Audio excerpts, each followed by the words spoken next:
Morning everyone. छात्रों, आज हम चैप्टर नंबर 15 दृढ़ लकार पढ़ने जा रहे हैं। दृढ़ लकार को हिंदी में भविष्यकाल के नाम से जाना जाता है। और भविष्यकाल किसे कहते हैं? क्रिया के जिस रूप से आने वाले समय का पता चलता है उसे दृढ़ लकार या भविष्यकाल कहते हैं। चलिए हम एक वाक्य के द्वारा पढ़ते हैं कि यहाँ किस जगह भविष्यकाल की क्रिया हुई है। अहम पठनाय गमिष्यामि, मैं पढ़ने के लिए जाऊँगा। हमने पढ़ा कि क्रिया के जिस रूप से, यानी क्रिया का रूप यह है। क्रिया के जिस रूप से हमें आने वाले समय का बोध होता है उसे भविष्यकाल कहते हैं। तो यह क्रिया है, इससे हमें जाने का बोध हो रहा है और कब भविष्य में जाऊँगा, तो यह है गमिष्यामि, यह भविष्यकाल की क्रिया।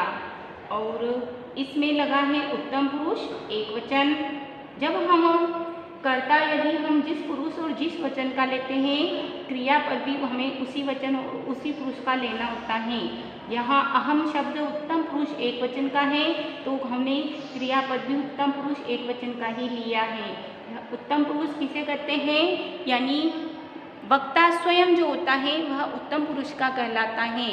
यानी ना तो सुनने वाला और ना ही हम जब किसी तीसरे के बारे में बात करते हैं। इसके अलावा यानी वक्ता जो होता है वह स्वयं उत्तम पुरुष का होता है। तो इसके शब्द होते हैं मैं, हम दोनों, हम सब, जिसको संस्कृत में कहते हैं अहम, आवाम, वयम। और यदि अहम, आवाम और वयम होता है तो अहम के साथ में हमें प्रत्यय जोड़ना होगा दृढ़ लकार के शामी। आवाम के साथ शावह और वयम के साथ हमें श्यामः प्रत्यय चिन्हों का प्रयोग करना होगा। चलिए अब हम आगे पढ़ते हैं। भविष्यत काल के लिए संस्कृत में दृढ़ लकार का प्रयोग होता है। दृढ़ लकार की तीनों पुरुषों के प्रत्यय इस प्रकार हैं। यदि हमें दृढ़ लकार के कोई धातु रूप चलाने हैं तो हमें इन प्रत्यय चिन्हों का प्रयोग करना है। जिस प्रकार से प्रथम पुरुष के कर्ता हैं, प्रथम पुरुष के प्रत्यय चिन्ह हैं शति, शतः, शन्ति। और प्रथम पुरुष किसे कहते हैं? ना तो बोलने वाला और ना ही सुनने वाला। जब हम किसी तीसरे के बारे में बात करते हैं तो उसे कहते हैं प्रथम पुरुष। और इसमें आएगा या तो किसी का पुल्लिंग का नाम या स्त्रीलिंग का नाम, जैसे रामः या रमा। यदि रामः के अनुसार और भी अन्य बहुत सारे शब्द हैं, जैसे है कपोतः, मुष्कः, सिंहः, व्याघ्रः। ये शब्द यदि आते हैं तो हमें क्रिया के साथ में शति का प्रयोग करना है। या फिर स्त्रीलिंग के कोई शब्द हैं आकारांत स्त्रीलिंग के, जैसे रमा, बालिका या फिर सा सर्वनाम शब्द हैं, तो भी हमें शति का प्रयोग करना है। और यदि द्विवचन के पुल्लिंग शब्द हैं या सर्वनाम शब्द हैं तो रामो, या स्त्रीलिंग में रमे या ते, तो भी हमें क्रिया के साथ में शतः का प्रयोग करना है। और बहुवचन की क्रिया शब्द हैं जैसे रमाः, रामाः पुल्लिंग में, या फिर सर्वनाम शब्द हैं ते या ताहा, तब हम शन्ति का प्रयोग करेंगे। मध्यम पुरुष और मध्यम पुरुष किसे कहते हैं? कि जिसे बात की जा रही है उसे कहते हैं मध्यम पुरुष। और मध्यम पुरुष में आएगा तुम, तुम दोनों, तुम सब। यदि तुम है तो हम लगाएंगे शशि, तुम सब हैं तो लगाएंगे शतः, और तुम दोनों तो शतः, और तुम सब हैं तो यहाँ लगेगा शत। तो यानी यूयम, युवा, यूयम। उत्तम पुरुष यानी वक्ता जो होता है वह उत्तम पुरुष का कहलाता है। इसमें आएगा अहम, शामी, आवाम, शावः, वयम, श्यामः। तो हमें प्रत्यय चिन्ह के साथ साथ हमें इन कर्ता पद का भी ध्यान रखना है, क्योंकि जब हम वाक्य बनाते हैं तो हमें इस प्रकार से जिस पुरुष और वचन का कर्ता होता है हमें उसी पुरुष और वचन की क्रिया लेना होती है। चलिए अब हम इसके कुछ वाक्य पढ़ते हैं। सा पुस्तकम पठिष्यति, वह पुस्तक पढ़ेगी। सा स्त्रीलिंग का एक वचन है, प्रथम पुरुष का, इसलिए हमने प्रथम पुरुष एक वचन का क्रियापद लिया है। वह पुस्तक पढ़ेगी। रमा माला च खेलिष्यतः, रमा और माला खेलेगी। यहाँ पर खेलिष्यतः द्विवचन का क्यों लिया? क्योंकि रमा और माला ये दो हैं, इसलिए द्विवचन का क्रियापद लिया है। ताहा विद्यालय गमिष्यन्ति, वह सब विद्यालय जाएंगी। तो ताहा स्त्रीलिंग बहुवचन का है और ये प्रथम पुरुष का कर्ता है, इसलिए हमने प्रथम पुरुष बहुवचन का क्रियापद लिया है। अद्य त्वं विद्यालयं गमिष्यसि, आज तुम मंदिर जाओगी। यहाँ पर हमने जाओगी क्यों लगाया? क्योंकि यहाँ चित्र में दिया हुआ है स्त्रीलिंग है, यानी ये स्त्रियाँ हैं, इसलिए हमने जाओगी लगाया। यदि यहाँ पे कोई चित्र ना होता तो हम यह भी कर सकते हैं, पुल्लिंग यहाँ पुरुष का चित्र होता तो हम करते अद्य त्वं देवालयं गमिष्यसि, तो इसका अर्थ हो जाएगा आज तुम मंदिर जाओगे। तो ये जो त्वं शब्द है यह स्त्रीलिंग और पुल्लिंग के लिए लगता है, क्योंकि यह मध्यम पुरुष का कर्ता है और जब मध्यम पुरुष के कर्ता होते हैं वह दोनों के लिए एक जैसे ही लगते हैं। सिर्फ हमें प्रथम पुरुष का कर्ता लिंग के अकॉर्डिंग लगाना है।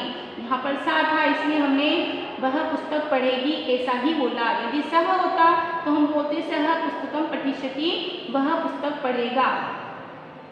युवां तत्र पूजां करिष्यतः, तुम दोनों वहाँ पूजा करोगी। यूयं भोजनं खादिष्यतः, तुम सब भोजन खाओगी। तो युवां है इसलिए हमने यहाँ प्रत्यय चिन्ह शतः का प्रयोग किया है। यूयं है इसलिए यहाँ पर प्रत्यय चिन्ह शत का प्रयोग किया है। अहम क्रीडनाय गमिष्यामि, मैं खेलने के लिए जाऊंगी या जाऊंगा, दोनों हो सकते हैं। अहम मैं, क्रीडनाय खेलने के लिए, गमिष्यामि जाऊंगा। अब ये अहम उत्तम पुरुष एक वचन का कर्ता पद है, इसलिए हमने उत्तम पुरुष एक वचन का क्रियापद लिया है। तो यहाँ पर पुल्लिंग का चित्र दिया हो तो हम ऐसे बोल सकते हैं मैं खेलने के लिए जाऊंगा। आवाम तरण प्रतियोगिताये गमिष्यावः, हम दोनों तरण प्रतियोगिता के लिए जाएंगे। वयं देवालये अर्चनां करिष्यामः, हम सब मंदिर में अर्चना करेंगे। वयम होने से यहाँ पर करिष्यामः लगा, आवाम होने से करिष्या यहाँ पे शावह लगा और अहम होने से यहाँ पे शामी लगा। तो इस बात का आप ध्यान रखें, कर्ता के अनुसार हमें क्रिया लगानी है। स्वतंत्रता दिवस, यह चैप्टर हम पढ़ेंगे, इसमें भी दृढ़ लकार के क्रियापदों का प्रयोग किया गया है। श्वः स्वतंत्रता दिवस भविष्यति, कल स्वतंत्रता दिवस होगा। यानी यदि हमारी क्रिया भविष्यकाल की है तो हमें स्वः का प्रयोग करना है, क्योंकि यह स्वः जो है यह भविष्यकाल के लिए लगता है। कि स्वः का अर्थ होता आने वाला कल, तो यह भविष्यकाल के लिए लगेगा, इसलिए हमने यहाँ पे स्वः स्वतंत्रता दिवस भविष्यति, कल स्वतंत्रता दिवस होगा। विद्यालय अवकाश भविष्यति, विद्यालय में अवकाश होगा। जनाः रक्तदुर्गे गमिष्यन्ति, लोग लाल किले में जाएंगे।